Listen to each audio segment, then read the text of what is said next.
శ్యామ్ బెనగల్ ఇటీవల చనిపోయారు. ఆయన తీసిన 'అనుగ్రహం' సినిమా గురించి ఇప్పుడు కూడా చెప్పుకుంటున్నాం. అది భారీ బడ్జెట్తో తీశారా? ఆయన తీసిన 'మంథన్' గురించి, ఆయన తీసిన 'అంకుర్' గురించి ఇప్పటికీ చెప్పుకుంటున్నాం. సత్యజిత్ రే తీసిన 'పతేర్ పంచాలి' సినిమా ఈనాటికి కూడా సినిమా గురించి అధ్యయనం చేయాలనుకున్న వాళ్ళకు, ఫిలిం అండ్ టెలివిజన్ ఇన్స్టిట్యూట్లో చదివే పిల్లలకు, జర్నలిజం స్కూళ్ళలో అదొక టెక్స్ట్ బుక్. మేము జర్నలిజంలో నేను 88 నుంచి 2023 వరకు 35 ఇయర్స్ టీచింగ్ చేశాను. సినిమా కొత్తగా బ్యాచ్ వస్తే వాళ్ళకి ఈ సినిమా చూపెడతాం.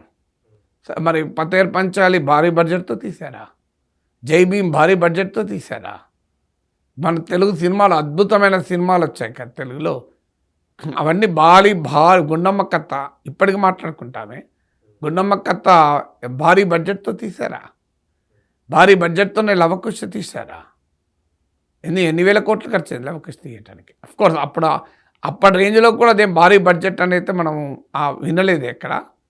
మరి అవన్నీ ఎపిక్స్ కదా, ఎపిక్స్ లాగా మిగిలిపోయాయి కదా సినిమా రంగంలో. మరి అవన్నీ ఎపిక్స్ లాగా ఎలా మిగిలాయి? 'సాగర సంగమం', 'శంకరాభరణం' భారీ బడ్జెట్తో తీశారా? మీరు 'శంకరాభరణము' భారీ బడ్జెట్, 'సాగర సంగమాన్ని' భారీ బడ్జెట్ ఎవరు అనలేదే. సో మరి ఇవన్నీ భారీ బడ్జెట్లు తీయకపోయిన సినిమాలు చరిత్ర సృష్టించి ఇప్పటికీ కూడా ఒక స్ఫూర్తినిచ్చే సినిమాలుగా మిగలలేదా?